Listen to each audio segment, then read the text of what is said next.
Un saludo a todos a quienes nos acompañan a través de los distintos canales informativos de la Iglesia de Concepción. Estamos junto a Monseñor Fernando Chomalí para conversar sobre uno de los tópicos más relevantes en la agenda noticiosa de esta semana, la posibilidad de despenalizar el aborto a las 14 semanas de gestación. Bienvenido, Monseñor. Muchas gracias por la invitación, Javiera, para tratar un tema tan relevante como es el tema del aborto. Monseñor, este miércoles 13 de enero, cerca de las 15 horas, la Comisión de Mujeres y Equidad de Género de la Cámara de Diputados, comenzó la discusión en general del proyecto de ley que ya comentábamos. Esta iniciativa fue ingresada en agosto del 2018 y modifica los artículos 342, 344 y 345 del Código Penal. Asimismo, en la actualidad ya contamos con una ley que despenaliza la interrupción voluntaria del embarazo en 3 causales específicas. Desde esa perspectiva, ¿cuál sería el impacto de una eventual ley que contemplara el aborto libre? Bueno, en primer lugar, quisiera decir que la interrupción voluntaria del embarazo es un eufemismo, porque si bien es cierto, las 3 causales son dramáticas, sin lugar a duda que son dramáticas, llevan a la eliminación de un ser humano inocente, y eso hay que decirlo. Y también en su momento, cuando se habló de estas 3 causales, nosotros hicimos ver que ese era el inicio para promover el aborto libre, que significa que una persona puede decidir respecto de otro. Aquí se conculca un derecho fundamental, que es el derecho a la vida. Es un proyecto de ley arbitrario que reconoce una autonomía absolutamente sobrevalorada respecto de la mujer en perjuicio de aquel que no se puede defender. Por otro lado, la ciencia nos dice que del momento de la fecundación se inicia una nueva vida humana. Esa estructura genética nos acompaña durante toda la vida. Todas las personas vivimos un desarrollo y ese desarrollo comienza ahí. De no haberse dado ese momento, nosotros no estaríamos en este minuto conversando. Por lo tanto, yo reconozco que hay situaciones dolorosas, hay mujeres abandonadas que se sienten solas, etcétera, pero nada de eso justifica la eliminación de un ser humano inocente en el vientre materno. Don Fernando, ¿cuál cree usted que es el rol que adquiere el etos de la medicina en el contexto de lo que hoy se está evaluando a nivel legislativo? Bueno, evidentemente que es un problema, porque a los médicos, al personal sanitario, se les forma para cuidar la vida, para sanar, para nunca dañar. Y ese es un juramento hipocrático que ha acompañado a toda la humanidad. Y por lo tanto, tanto con el proyecto de la eutanasia, que es la eliminación deliberada de una persona al final de la vida, como el aborto, que es la eliminación deliberada de un ser humano en el inicio de la gestación, va contra del ethos de la medicina. Y por lo tanto, los programas de medicina, los programas de enfermería, etcétera, tendrían que cambiar y habría que enseñarle a las personas cómo eliminar a un ser humano. Y ese sería también un drama y sería un fracaso de la sociedad. Pero a mí lo que más me llama la atención, estimada Javiera, es que los 2 momentos más frágiles de la vida humana, el momento del inicio y el término, debiesen ser los momentos que más debiésemos cuidar como sociedad. Y sucede que está quedando al arbitrio de personas sanas, de personas que producen en cierto sentido. Entonces, a mí me parece muy grave que el lecho del enfermo y el útero materno terminen siendo los lugares más peligrosos para estar cuando debiesen ser los lugares más seguros. Don Fernando, en su escrito La razón al servicio de la vida humana, plantea la importancia de sincerar el debate al referirse a la noción de aborto terapéutico, pues en los distintos debates que se han desarrollado se entiende desde una perspectiva muy amplia. En ese sentido, ¿cuál cree usted que es la necesidad de restringir, o delimitar adecuadamente esta definición? Bueno, yo dije en ese escrito, a propósito, cuando estaba la discusión sobre las tres causales, que ese era el camino para el aborto libre. Un aborto nunca es terapéutico y una terapia, y eso lo saben muy bien los médicos, nunca se puede realizar a través de un aborto. No hay que olvidar que una mujer embarazada es una paciente que tiene sus exámenes, su proceso, pero también lo es quien está en el vientre materno. Ese ser humano tiene vida propia, tiene una dependencia de la madre como la tiene cuando nace, tiene una dependencia como la tenemos nosotros respecto de la sociedad. Todos dependemos los unos de los otros, ya estemos en el vientre materno, ya estemos en los primeros inicios de nuestra vida, ya seamos adultos, y acá hay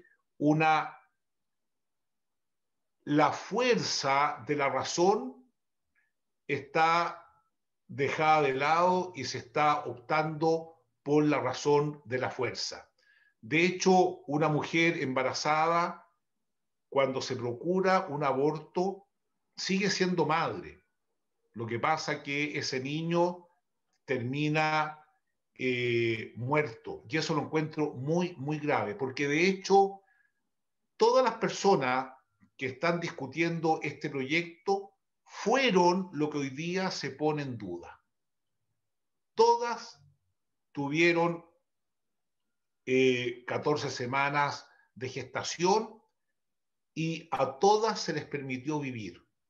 Por lo tanto, yo hago un llamado de que seamos muy responsables, porque esta es una mala señal. Es la señal de los fuertes respecto de los más frágiles. Y creo que eso es tremendamente peligroso como sociedad. Monseñor, teniendo en consideración que el aborto clandestino, así como en nuestro país y en otros lugares, es una realidad y gracias, por ejemplo, a las redes sociales, es súper quizás sencillo acceder a este mercado negro donde se pueden obtener los medicamentos para practicarse un aborto. ¿Cuál cree usted que es el rol que adquieren los diversos agentes sociales en este debate y cuál sería una posible solución? Bueno, al respecto hay que decir varias cosas. El hecho que algo sea clandestino no significa que legalizándolo va a terminar siendo un mal, siendo un bien. Eso es muy importante dejarlo claro. Es decir, hoy día quien roba lo hace clandestinamente y evidentemente que a nadie se le va a ocurrir, digamos, legitimar o despenalizar el robo. Eso es muy importante dejarlo claro. En segundo lugar, los abortos clandestinos surgen porque las personas embarazadas, las mujeres embarazadas no tienen apoyo familiar, en general son abandonadas por los hombres, especialmente en su juventud. Por lo tanto, corresponde una gran revolución de humanidad, una gran revolución de fraternidad, donde toda persona embarazada, independiente de las circunstancias, sea acogida y sea cuidada. Muchas veces es un acto de desesperación, muchas veces obligadas por los mismos padres que se desentienden. En la medida que una persona se siente acogida, se siente querida, se siente respetada, se siente con un horizonte de futuro, a lo último que va a recurrir va a ser un aborto. Y lo mismo pasa con la eutanasia. Muchas veces la eutanasia es un grito desesperado de amor. Y las personas, cuando se sienten sin amor, se sienten solas, desvalidas, etcétera, piden la muerte como una última salida a una vida sin sentido. Por lo tanto, tenemos que repensar nuestra manera de relacionarnos entre nosotros. Pero evidentemente que el aborto es un acto de violencia, sin lugar a duda, respecto de un ser humano vivo que estamos llamados a custodiar. Y lo más probable que tal vez nuestras propias mamás tuvieron problemas en nuestro propio embarazo. No lo sabemos eso. Quizás tuvieron problemas serios, muy serios. Y sin embargo, apostaron por la vida y yo creo que ninguno de nosotros no está agradecido de esa posibilidad que se nos dio. Por lo tanto, yo apelo al sentido común. Dejemos vivir. Dejemos que la naturaleza, tan sabia, tan maravillosa, haga su camino. Nadie sobra, absolutamente nadie sobra, pero también comparto que tenemos que ser más solidarios respecto de esas mujeres y respecto de el que nace en esa circunstancia. Pero el aborto no soluciona nada, al contrario, genera una sensación de temor muy grande respecto de quienes son más débiles. Monseñor, así como usted comentó hace unos minutos en su documento que redactó en un contexto previo a la despenalización de las tres causales, usted planteaba en sus reflexiones finales el siguiente enunciado: los débiles al arbitrio de los fuertes. ¿De qué forma usted podría vincular este planteamiento con el utilitarismo con el que usted define nuestra sociedad? Bueno, evidentemente en una sociedad tan competitiva con lo que estamos viviendo, una sociedad tan exitista, una sociedad donde la autonomía, el emerger de la subjetividad prevalece por sobre toda dimensión objetiva, evidentemente que se producen estos abusos de poder. Yo pienso que tenemos que terminar con una visión utilitarista del ser humano, porque el día de mañana podría llegar alguien más fuerte que podría decidir, por ejemplo, que una persona que viene con alguna malformación, como pasa en muchas partes del mundo, no tendría derecho a la vida. Y aquí hay una pregunta de fondo de tipo filosófica. ¿Quién se atrevería a afirmar que una vida no merece ser vivida? Eso no lo puede afirmar nadie. Cada ser humano es una riqueza en sí misma, es un valor en sí mismo, y todos los que estamos en la sociedad, a pesar de todos los problemas que tenemos, que a veces son terribles, de todos los dramas que pasamos por la vida, al final siempre damos gracias por existir. Y yo quisiera decir que este no es un tema religioso. Siempre dicen, no, es que ustedes, este es un tema religioso. No es un tema religioso. Es un tema de sentido común, es un tema de Estado de Derecho, donde tenemos que respetarnos y hacerle a los demás lo que queremos que nos hagan a nosotros y no hacerle a los demás lo que no queremos que nos hagan a nosotros. Las personas que están en el lecho de enfermo, las personas que están en el útero materno, no pueden defenderse y por lo tanto aquí se va a medir el talante de una sociedad en la capacidad que tiene de hacerse cargo, de responder y de amar a aquellas personas.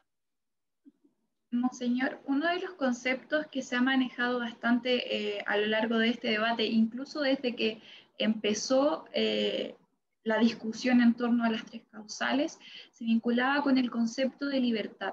En ese sentido, ¿cómo cree usted que se tiene que comprender esta noción? Bueno, esa pregunta es muy importante y una pregunta filosófica, porque la libertad es el signo eminente de la dignidad del ser humano. La libertad, la capacidad de decidir.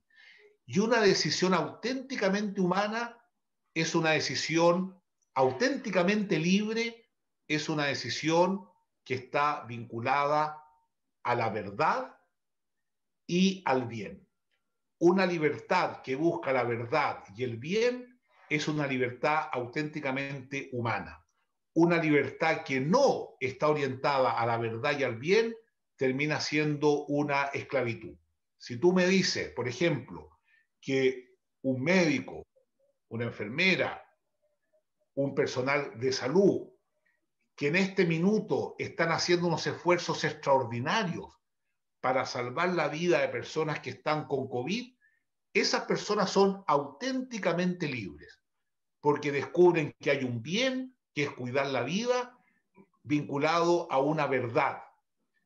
Pero una persona que no le hace caso a las leyes, que no cumple las leyes, que son temerarios, que desafían el coronavirus, esas personas en esa aparente libertad sucede que son verdaderos esclavos de sí mismos.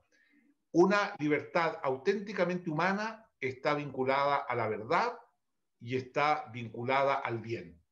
La verdad, y esto lo confirma la genética moderna, que al momento de la fecundación se inicia una nueva vida humana, distinta al padre y a la madre, con una estructura genética absolutamente propia y distinta a ellos, que lo acompaña durante toda la vida. Es un proceso continuo, es un proceso gradual, es un proceso maravilloso que a nosotros nos debe caer admiración, nos debe caer estupor, pero no tenemos.